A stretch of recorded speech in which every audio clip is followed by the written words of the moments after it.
Et bonjour à tous pour ce RPG ED All Stars. Aujourd'hui, je suis accompagné par Olivier Sanfilippo, auteur de L'Empire des Cerisiers, cartographe éternel pour nombre et nombre de jeux de rôle. Et ça tombe bien parce qu'aujourd'hui, on va parler de cartes. Pour toi, quel est le lien qu'il y a vraiment entre le jeu de rôle et les cartes? Parce que c'est quelque chose qui a été présent très tôt dans les Donjons et Dragons. Il y a les battle maps, il y a plein de choses. Et peut-être maintenant, on a quand même une certaine évolution de ce côté-là. Donc, voilà. Quel est le lien, à ton avis, entre le jeu de Ouais, rôle et les cartes? il y en a plusieurs, à mon avis. Bah, déjà, dès le début, que ce soit pour, en effet, les battle maps, les donjons, tout ça, on avait des plans et autres. En règle générale, pour se représenter, je pense que déjà, c'est un support. On est dans un loisir imaginaire qui passe par la voix.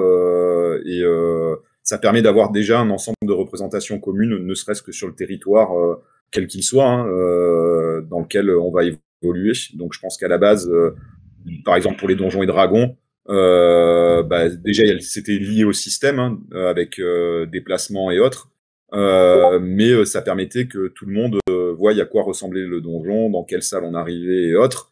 Et après, quand on décrit un univers, le support cartographique, à mon sens, est un support particulièrement intéressant. Puis bon, pour les amoureux des cartes et de matériel graphique, je pense que la cartographie, c'est une invitation au voyage. C'est un support, pour moi, c'est un support et une aide de jeu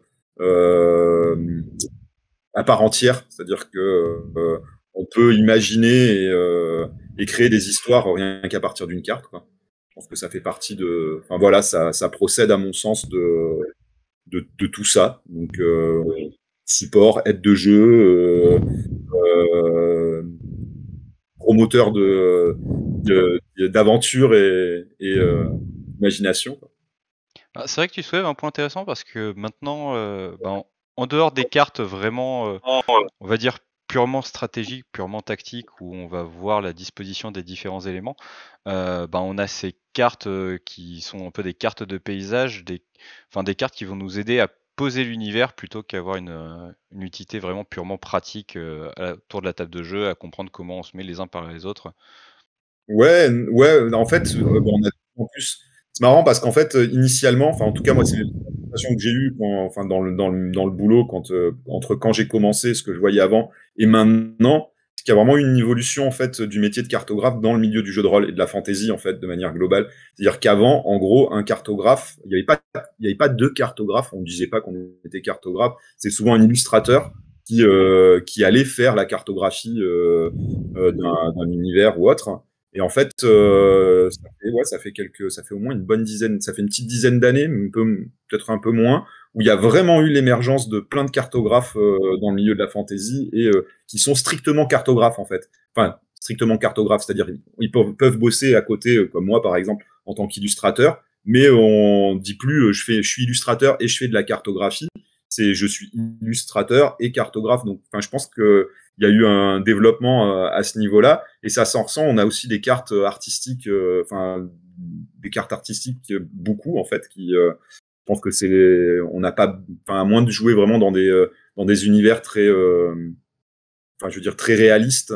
Le but de tout le matériel qu'on offre dans le jeu, c'est aussi de faire rêver, quoi. Et je pense qu'une carte, elle est là aussi pour ça, outre se repérer, outre présenter aussi, parce que c'est important, quoi. Quand on doit se représenter un royaume imaginaire et qu'on doit définir un univers, c'est toujours sympa, bien et utile de savoir où se situe telle ou telle nation, royaume ou autre. Mais l'aspect, en effet, artistique et créatif, en fait, il est très fort dans le jeu de rôle, et dans les autres médias aussi de l'imaginaire, quoi. Alors du coup, étant donné que tu es cartographe holistique, est-ce que tu utilises quand même les cartes également, mais dans le sens battle map sur toi, tes parties, ou maintenant tu es quand même resté plus sur l'aspect géographique et géopolitique des cartes? Alors, moi, en fait, j'utilise différents types de cartes. C'est-à-dire que si j'ai la battle map qui est déjà prête et tout, tant qu'à faire, je vais l'utiliser si c'est nécessaire. Alors, ça dépend vraiment, en fait, de l'espace qu'on a sur la table et, et du lieu où on joue, et de la disponibilité au moment où j'en ai besoin, de la carte. Je vais éviter, si on est en train de jouer, de perdre 2 heures à chercher la bonne carte ou autre. Donc si je l'ai préparé avant, ouais, tant mieux. Mais ouais, on utilise. Ça dépend après des jeux aussi. Par exemple, du Donjons et Dragons, 5e édition. La battle map, ça va avec il y a les règles, etc.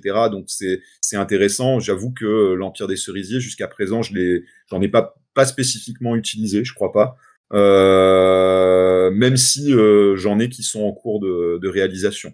Mais ouais, ça dépend en fait. Ça va dépendre du moment. Je suis pas forcément super cadré. Ça va être la dispo à ce moment-là. Sinon après moi, ce que je me sers pas mal, c'est des cartes. J'en fais beaucoup aussi. Donc du coup, c'est les cartes par exemple de cité ou de village ou qui sont souvent en 3D ISO que j'en ai fait beaucoup dans l'Empire des Cerisiers, puis pour plein d'autres jeux, RunQuest, pour plein de jeux en fait. Hein. Et ça, je m'en sers pas mal parce que c'est vraiment un chouette support déjà pour moi pour représenter le lieu et surtout pour les joueurs parce que tu mets ça sur la table, c'est à la fois une illustration parce qu'en fait ils voient l'ensemble du lieu dans lequel ils se trouvent. C'est une carte parce que tu as un plan avec les lieux sur lesquels où tu peux aller, etc. Et c'est surtout ça pousse, si on aime bien la narration partagée à plus ou moins grand degré, ça pousse aussi les joueurs à se dire ah tiens qu'est-ce qu'il y a à cet endroit-là, moi j'ai envie d'aller visiter tel coin alors que c'était absolument pas prévu dans le scénario. La carte en elle-même devient un scénario à part entière en fait. Et c'est ça que j'aime bien en fait. Après les grosses cartes géographiques d'un pays, je vais souvent, elle va être sur la table en fond de table comme une nappe entre guillemets. Et si on en a besoin, on l'utilise quoi. Mais c'est vrai que c'est plus pour présenter l'univers, généralement les grosses cartes géopolitiques, histoire de comprendre éventuellement quand il y a des conflits ou si s'est passé des choses assez importantes, notamment je pense pour tous les jeux qui partent d'une base historique. Par exemple sur Deadland où il y a toute la Californie qui est sous la mer. On a cette carte des États-Unis où il manque clairement un morceau. Ça permet de comprendre relativement facilement et pareil, on a toute la frontière entre la guerre du Nord et du Sud. Ouais, tout à fait. Donc, ça met une ambiance, je trouve, un ton en fait, selon la réalisation de la carte, que tu vas faire une carte, je sais pas, satellite très réaliste, ou tu vas faire une carte avec les petites montagnes les cartes pour Tolkien, enfin toutes les cartes qu'on fait beaucoup en maître fan. Selon qu'est-ce que tu vas utiliser comme texture, les fonds, les décors et autres, ça va te donner. Je trouve que ça donne un ton même à l'univers du jeu, quoi. Après, il y a tout le reste. Hein, il y a le jeu en lui-même, il y a les illustrations et autres, hein, la charte graphique. Mais la carte en elle-même donne, je trouve, si tu la mets en tout cas et si tu l'utilises et tu l'exploites, un ton aussi à l'univers, quoi. Alors, du coup, je sais pas si tu as déjà eu l'occasion d'en faire. Je repense sur Colonial Gothic, ils ont utilisé des cartes de l'époque, donc de 1600 et quelques. Et en fait, basiquement, c'est des cartes dessinées par quelqu'un du haut d'une colline et c'est son vue sur la cité, donc avec une vue plongeante qui forcément donne de suite un peu le ton de la ville.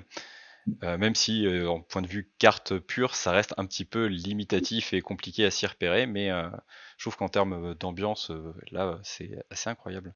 Non, carrément. T'es un peu aussi quand tu fais. C'est un peu une illustration en fait cartographiée en fait, donc que tu utilises comme mettre des petits tirets et autres et présenter les lieux et autres. Après moi, Colonial Gothic, j'ai fait la carte du jeu en fait, la carte de la Nouvelle-France en fait. Voilà. Voilà. Donc C'est donc pour ça que tu avais entendu parler du jeu. ouais, voilà.